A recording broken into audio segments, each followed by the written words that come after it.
Building a real estate platform used to mean months of custom development and a developer team you probably can't afford yet. Bubble.io lets you build a fully functional real estate platform yourself, and I'll walk you through the exact steps. Step 1. Create data types for property agent and buyer, storing details like price, location, bedrooms, and listing status. Step 2. Design your listings page with Bubble's repeating groups, showing property cards with photos, price, and key details. Step 3. Add a search and filter bar so buyers can narrow listings by location, price range, and property type instantly. Step 4.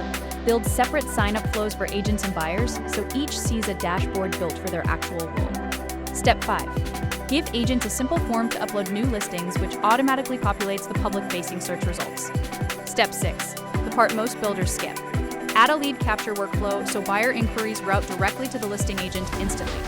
Without this, buyer interest just disappears into a form nobody checks, and agents lose real leads. Step 7.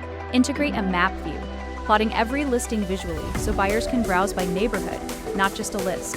Step 8. Let buyers save favorite listings and set up saved searches that alert them the moment a new match appears. Step 9. Connect Stripe so agents pay for featured or premium placement, turning your platform into an actual revenue source. Step 10. Test the full flow yourself, posting a listing, searching as a buyer, and confirming every lead notification fires correctly. Step 11.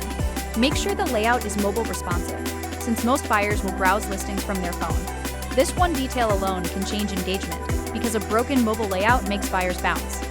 No developer required, no months of custom backend work, no expensive per listing fees to a third-party platform. Builders using this exact structure have launched working real estate platforms in weeks, not months. Honestly, the lead routing step is what separates a real working platform from a pretty-looking prototype.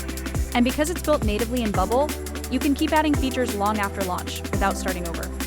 This is exactly how solo builders are competing with expensive real estate SaaS products built by entire teams. What feature would you add first, agent messaging or virtual tours? Let us know. If you want to follow this exact build yourself, the tool is linked below.